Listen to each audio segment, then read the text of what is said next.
আজকের গুরুত্বপূর্ণ আঞ্চলিক সংবাদে সবাইকে জানাই স্বাগতম। আজ হলো 19 জানুয়ারি সোমবার। আজকের সন্ধ্যার বরাক উপত্যকা তথা আসাম এবং দেশের গুরুত্বপূর্ণ বিশেষ বিশেষ খবর হলো: আসাম বিশ্ববিদ্যালয়ের 23তম সমাবর্তন অনুষ্ঠান শুরু। আইজিপি পার্থসারথী মহন্তকে ডিলিট সম্মান প্রদান আসাম বিশ্ববিদ্যালয়ের। গৌহাটি হাইকোর্টের বেঞ্চ স্থাপনের দাবি জানালো বরাক ডেমোক্রেটিক ফ্রন্ট। উত্তর করিমগঞ্জে কংগ্রেসের টিকিট চেয়ে আবেদন করলেন আহমেদ শাহিল। কংগ্রেসের টিকিট চেয়ে রাজীব ভবনে আবেদন কুমারজিৎ দেবের। ভোটের ঘণ্টাধ্বনির আগে কাঠিগোড়ার রাজনৈতিক উত্তাপ। মৃত্যুপুরী ইরান, খামেইনির দমন নীতিতে রক্তাক্ত রাজপথ, মৃতের সংখ্যা বেড়ে 16,000। শীর্ষ পদ ছাড়ছেন লালু প্রসাদ যাদব, আরজেডির দায়িত্বে আসছেন তেজস্বী। পুলিশ নিয়োগে বয়সসীমা বাড়ল, এডিআরিতে বিশেষভাবে সক্ষমদের সুযোগ, ঘোষণা মুখ্যমন্ত্রী হিমন্ত বিশ্ব শর্মার। অবশেষে কাটলিচূড়ায় দূরপাল্লার ট্রেনের স্টপেজ মঞ্জুর। এবং সর্বশেষ খবরটি হল অহিন্দু প্রবেশ নিষেধ, হরিদ্বারে সাইনবোর্ডে সয়লাভ, বিতর্ক। এবারে শুনুন বিস্তারিত খবর। আসাম বিশ্ববিদ্যালয়ের 23তম সমাবর্তন অনুষ্ঠান শুরু হলো। অনুষ্ঠানে ডিলিট ডিগ্রিতে সম্মানিত করা হলো আইজিপি পার্থসারথী মহন্তকে। আজ সমাবর্তন অনুষ্ঠানে এই গৌরবময় সম্মান প্রদান করা হয় আইজিপি মহন্তকে। অনুষ্ঠানের বিশেষ অতিথি কলকাতার বেলুড় মঠ স্থিত Ramakrishna mission Vivekananda educational and research ইনস্টিটিউটের প্রো চ্যান্সেলর স্বামী আত্মপ্রিয়নন্দজির হাত থেকেই IGP Parthasarathi Mahanta delete degree গ্রহণ করেন। উল্লেখ্য, ডিলিট ডিগ্রিপ্রাপ্ত আসামের প্রথম পুলিশ আধিকারিক হিসাবে পার্থসারথী মহন্ত একটি ঐতিহাসিক সাফল্য অর্জন করেছেন। পরবর্তী খবর, উত্তর করিমগঞ্জ বিধানসভা আসন থেকে কংগ্রেস প্রার্থী হওয়ার লক্ষ্যে গুয়াহাটিস্থিত প্রদেশ কংগ্রেস কার্যালয়ে আনুষ্ঠানিকভাবে আবেদনপত্র জমা দেন করিমগঞ্জ জেলা কংগ্রেসের বর্তমান সাধারণ সম্পাদক আহমেদ শাহিল। উত্তর করিমগঞ্জ বিধানসভা কেন্দ্র থেকে কংগ্রেস প্রার্থী হিসেবে প্রতিদ্বন্দ্বিতা করার লক্ষ্যে জেলা কংগ্রেসের সাধারণ সম্পাদক আহমেদ শাহিল প্রদেশ কংগ্রেস নেতৃত্বের কাছে নিজের আবেদনপত্র জমা দেন। দীর্ঘদিন ধরে কংগ্রেস রাজনীতির সঙ্গে যুক্ত আহমেদ শাহিল ছাত্র রাজনীতির মঞ্চ থেকেই তার রাজনৈতিক জীবনের সূচনা করেন। সক্রিয় রাজনীতিতে প্রবেশ করে পরবর্তীতে যুব কংগ্রেসে একাধিক গুরুত্বপূর্ণ দায়িত্ব পালন করেন তিনি। সংগঠনকে শক্তিশালী করতে মাঠে ময়দানে দীর্ঘদিন সক্রিয় থাকার পাশাপাশি জেলা কংগ্রেসের বিভিন্ন সাংগঠনিক পদে দায়িত্ব সামলে বর্তমানে সাধারণ সম্পাদকের দায়িত্বে রয়েছেন আহমেদ শাহিল। এবার উত্তর করিমগঞ্জ বিধানসভা আসন থেকে কংগ্রেসের প্রার্থী হিসেবে নিজেকে আনুষ্ঠানিক দাবিদার হিসেবে তুলে ধরলেন আহমেদ শাহিল। উল্লেখ্য, উত্তর করিমগঞ্জ থেকে কংগ্রেস প্রার্থী হিসেবে প্রতিদ্বন্দ্বিতা করতে ইতিমধ্যে মাঠে নেমেছেন জেলা কংগ্রেস উপসভাপতি বিশ্বজিৎ ঘোষ ও সম্পাদক অসিত নাগ। শুক্রবার দুইজন পৃথক পৃথকভাবে আবেদনপত্র জমা দিয়েছেন। এদিকে আহমেদ শাহিল তার আবেদন জমা দেওয়ার মধ্য দিয়ে ওই বিধানসভা আসনে কংগ্রেসের টিকিট কেন্দ্রিক রাজনৈতিক তৎপরতা আরও বাড়ল বলে মনে করছে রাজনৈতিক মহল। কংগ্রেস নেতৃত্ব শেষ পর্যন্ত কাকে প্রার্থী হিসেবে মনোনীত করেন সেদিকেই এখন তাকিয়ে রয়েছে উত্তর করিমগঞ্জবাসী। পরবর্তী খবর, বরাক উপত্যকার যে কোনো উপযুক্ত স্থানে গৌহাটি উচ্চ ন্যায়ালয়ের একটি সার্কিট বেঞ্চ অথবা স্থায়ী বেঞ্চ স্থাপনের জোরালো দাবি জানালো বরাক ডেমোক্রেটিক ফ্রন্ট। এই দাবিতে মুখ্যমন্ত্রীর কাছে স্মারকপত্র জমা দেন ফ্রন্টের নেতৃত্ব। স্মারকপত্রে উল্লেখ করা হয়, কাছাড়, শ্রীভূমি ও হাইলাকান্দি এই তিন জেলা নিয়ে গঠিত বরাক উপত্যকা ভৌগোলিকভাবে স্বতন্ত্র ও সাংস্কৃতিকভাবে অনন্য একটি অঞ্চল। অথচ এই অঞ্চলের মামলাকারী পক্ষ, আইনজীবী, সরকারি কর্মকর্তা ও সাক্ষীদের উচ্চ ন্যায়ালয়ের কাজে গৌহাটিতে যেতে হয়, যা আর্থিক ব্যয়, শারীরিক কষ্ট ও মানসিক চাপ বাড়ায়। বিশেষত প্রবীণ নাগরিক, মহিলা, পেনশনভোগী ও আর্থিকভাবে দুর্বল মানুষের জন্য এটি অত্যন্ত দুর্ভোগের বিষয়, যার ফলে ন্যায় বিচারে কার্যকর প্রবেশাধিকার মারাত্মকভাবে ব্যাহত হচ্ছে। বিডিএফ জানায়, গৌহাটি উচ্চ ন্যায়ালয়ের মোট মামলার 30%-রও বেশি বরাক উপত্যকা থেকে আসে।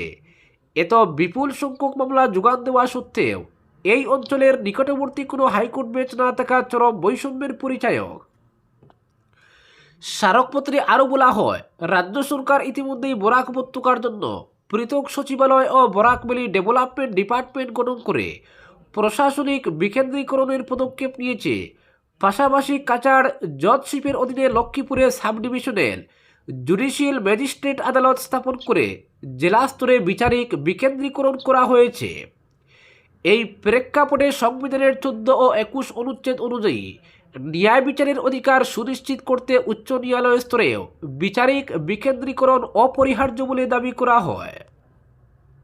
উল্লেখযোগ্যভাবে স্মরণ করিয়ে দেওয়া হয় 23 মার্চ 2016 সালে প্রকাশিত বিজেপি আসাম প্রদেশের আসাম ভিশন ডকুমেন্ট 2016 থেকে 2025-এর 47 নম্বর পৃষ্ঠায় শিলচরে গৌহাটি উচ্চ ন্যায়ালয়ের একটি বেঞ্চ স্থাপনের প্রতিশ্রুতি দেওয়া হয়েছিল। প্রয়াত বিজেপি নেতা কবীন্দ্র পুরকায়স্থের নেতৃত্বাধীন কমিটি এই নথি প্রস্তুত করেছিল।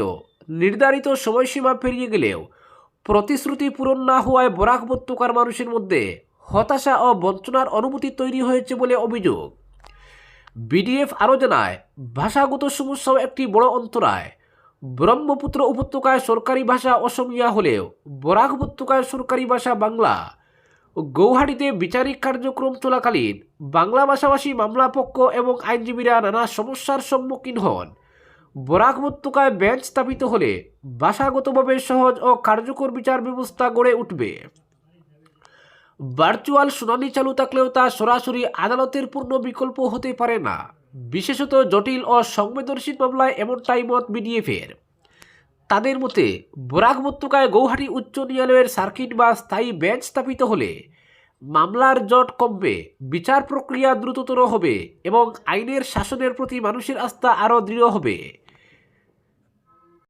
পরবর্তী খবর, কংগ্রেসের টিকিট চেয়ে রাজীব ভবনে আবেদন কুমারজিৎ দেবের। ভোটের ঘণ্টাধ্বনির আগে কাটিগড়ার রাজনৈতিক উত্তাপ।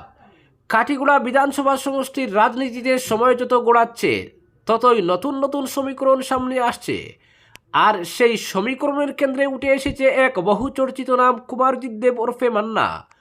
প্রত্যাশিতভাবেই আসন্ন আসাম বিধানসভা নির্বাচনকে সামনে রেখে ভারতীয় জাতীয় কংগ্রেসের টিকিট চেয়ে গুয়াহাটির রাজীব ভবনে আনুষ্ঠানিকভাবে আবেদন করেছেন তিনি। এই ঘটনার পর থেকেই কাটিগড়ার রাজনৈতিক বাতাসে বইতে শুরু করছে প্রবল জড়ো হাওয়া। গত শনিবার সকাল ঠিক 10টায় কংগ্রেস নেতা কুমারজিৎ দেব শিলচর জেলা কংগ্রেসের একাধিক হেভিওয়েট নেতাকে সঙ্গে নিয়ে রাজীব ভবনে উপস্থিত হয়ে দলীয় মনোনয়নপত্র জমা দেন।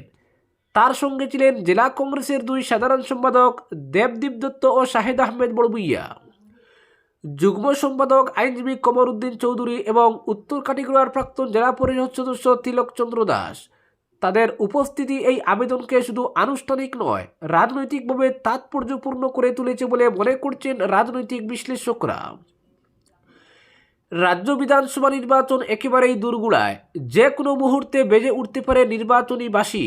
সেই প্রেক্ষাপটে রাজ্য জুড়ে রাজনৈতিক উত্তাপ ক্রমশ বাড়ছে। শাসক দল থেকে বিরোধী শিবির সব রাজনৈতিক দলই এখন ব্যস্ত প্রার্থী বাছাই ও কৌশল নির্ধারণে। মুখ্য বিরোধী দল কংগ্রেসও তার ব্যতিক্রম নয়। প্রতিটি বিধানসভা কেন্দ্রেই টিকিট প্রত্যাশীদের কাছ থেকে আবেদন গ্রহণের প্রক্রিয়া চলছে। আর সেই আবহেই কাটিগড়ার মতো ঐতিহ্যবাহী ও রাজনৈতিকভাবে গুরুত্বপূর্ণ কেন্দ্র থেকে কুমারজিৎ দেবের আবেদন বিশেষ গুরুত্ব পাচ্ছে। রাজীব ভবনে মনোনয়নপত্র জমা দেওয়ার খবর চাউর হতেই কাটিগড়ার গ্রামেগঞ্জে চায়ের দোকান থেকে রাজনৈতিক অন্দরমহল সর্বত্রই শুরু হয়েছে জোর আলোচনা। রাজনৈতিক মহলের একাংশের মতে কুমারজিৎ দেব নিঃসন্দেহে একজন শক্ত প্রতিদ্বন্দ্বী। তার পেছনে রয়েছে একাধিক কারণ। সবচেয়ে বড় কারণ রাজনৈতিক উত্তরাধিকার। কুমারজিৎ দেবের বাবা প্রয়াত কালীরঞ্জন দেব কাটিগড়া বিধানসভা আসন থেকে টানা 3 বার বিধায়ক নির্বাচিত হয়েছিলেন 1991, 1996 ও 2001 সালে, তাও আবার বিজেপির টিকিটে। এমন এক সময় যখন আসামে বিজেপির সংগঠন ছিল নড়বড়ে ও সীমিত প্রভাবের, সেই কঠিন সময়েও কাটিগড়ায় নিজের শক্ত অবস্থান ধরে রেখেছিলেন কালীরঞ্জন দেব। পরবর্তী খবর, ইরান জুড়ে গণবিক্ষোভ দমনে ভয়াবহ দমন নীতি চালাচ্ছেন সর্বোচ্চ নেতা আয়াতুল্লাহ আলী খামেইনি। তার দাবি এখন পর্যন্ত অন্তত 1000 মানুষের মৃত্যু হয়েছে। কিন্তু মার্কিন সংবাদ মাধ্যমে প্রকাশিত এক রিপোর্টে উঠে এসেছে আরও ভয়াবহ চিত্র। সেখানে বলা হয়েছে মৃতের সংখ্যা 16,500 ছাড়িয়েছে, আহত হয়েছেন প্রায় 3,30,000 মানুষ।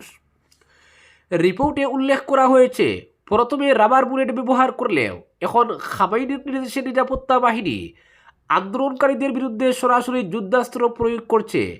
রাইফেল ও মেশিন গান থেকে ছোড়া গুলি মাথা বুক কাঁধ ভেদ করে বেরিয়ে যাচ্ছে। ফলে রক্তাক্ত হয়ে উঠছে রাজপথ।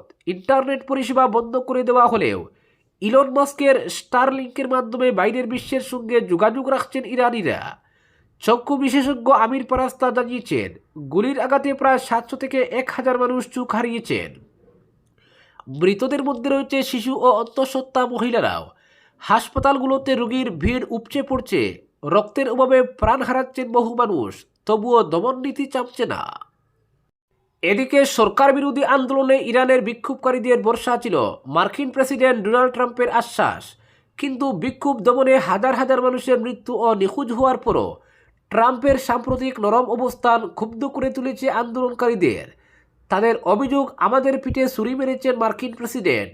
উল্লেখ্য, সম্প্রতি এক বিবৃতিতে ট্রাম্প জানান, ইরান সরকার তাকে প্রতিশ্রুতি দিয়েছে মৃত্যুদণ্ড কার্যকর হবে না, তাই সামরিক অভিযানের প্রয়োজন নেই। ইরানকে এজন্য ধন্যবাদও জানান তিনি। কিন্তু ট্রাম্পের এই মন্তব্যে ক্ষোভে ফেটে পড়েন বিক্ষোভকারীরা। তাদের দাবি, ট্রাম্প তাদের ব্যবহার করেছেন, বোকা বানিয়েছেন। পরবর্তী খবর, দীর্ঘদিনের গণদাবি ও লাগাতার আন্দোলনের ফলে অবশেষে কাটলিচূড়া রেল স্টেশনে দূরপাল্লার ট্রেনের স্টপেজ মঞ্জুর হয়েছে। রেল মন্ত্রকের এ সংক্রান্ত বিজ্ঞপ্তি বৃহত্তর কাটলিচূড়া ও পার্শ্ববর্তী এলাকার মানুষ অত্যন্ত খুশি। শনিবার রাতে সামাজিক যোগাযোগ মাধ্যমে রেল বোর্ডের তরফে প্রকাশিত বিজ্ঞপ্তি চালু হওয়ার পরই কাটলিচূড়া এলাকার লোকজন এই খবর শেয়ার করতে থাকেন। স্থানীয়দের বক্তব্য, এই সাফল্য কোনো একক ব্যক্তির নয়, এটি কাটলিচূড়াবাসীর ঐক্যবদ্ধ লড়াই ও ত্যাগের ফল। দীর্ঘদিন ধরে যাতায়াত, শিক্ষা, ব্যবসা ও সীমান্ত এলাকার মানুষের ন্যায্য অধিকার রক্ষার প্রশ্নে এই আন্দোলন চলে আসছিল। পরবর্তী খবর, অহিন্দুদের প্রবেশ নিষেধ। শুক্রবার হরিদ্বারের হর কি পৌরির নানা জায়গায় লাগানো হলো এমনই সাইনবোর্ড, লক্ষ্য হিন্দু জোন। দেবভূমি হরিদ্বারের 120 বর্গ কিলোমিটার এলাকা জুড়ে ছড়িয়ে থাকা 105টি ঘাটে অহিন্দুদের প্রবেশে নিষেধাজ্ঞা জারির কথা ভাবছে উত্তরাখণ্ড সরকার। সম্প্রতি সামনে এসেছিল সেই খবর। এরই মাঝে এদিন হরিদ্বারের হর কি পৌরির এই ঘটনায় রীতিমতো চর্চা শুরু হয়েছে। হরিদ্বারের ঘাট ও হর কি পৌরির রক্ষণাবেক্ষণের দায়িত্বে রয়েছে গঙ্গা সভা। জানা গিয়েছে, এই সংগঠনের তরফেই হর কি পৌরির প্রতিটি প্রবেশদ্বারে সাইনবোর্ড লাগানো হয়েছে। এছাড়া সেতু, রেলিং ও পিলারের গায়েও একাধিক সাইনবোর্ড টাঙানো হয়েছে। 1916 সালের হরিদ্বার পুর আইন অনুযায়ী হর কি পৌরির প্রধান স্নানঘাট ও আশেপাশের এলাকায় ইতিমধ্যেই অহিন্দুদের প্রবেশ নিষেধ। এবার গোটা এলাকায় সেই নিয়ম জারি হলো। স্থানীয় সূত্রে জানা গিয়েছে, দিন 3 আগে একটি ভিডিও ভাইরাল হওয়ার পর নড়ে চড়ে বসে গঙ্গা সভা। ভিডিওতে দেখা যায় আরবি পোশাক পরা 2 যুবক হর কি পৌরিতে ঘুরে বেড়াচ্ছে। পরে জানা যায় তারা হিন্দু। আসলে ইউটিউব চ্যানেলের জন্য একটি ভিডিও তৈরি করছিল। এ নিয়ে জোর বিতর্ক শুরু হয়। উল্লেখ্য, 2027 সালে হরিদ্বারে অর্ধকুম্ভ মেলা আয়োজিত হবে। সেই সূত্রেই এই যাবতীয় তৎপরতা বলে জানা গিয়েছে। পরবর্তী খবর, বিহার রাজনীতিতে নতুন অধ্যায়ের সূচনা হতে চলেছে। দীর্ঘ 28 বছর ধরে রাষ্ট্রীয় জনতা দলের শীর্ষ পদে থাকা লালু প্রসাদ যাদব এবার পাকাপাকিভাবে সরে দাঁড়াচ্ছেন।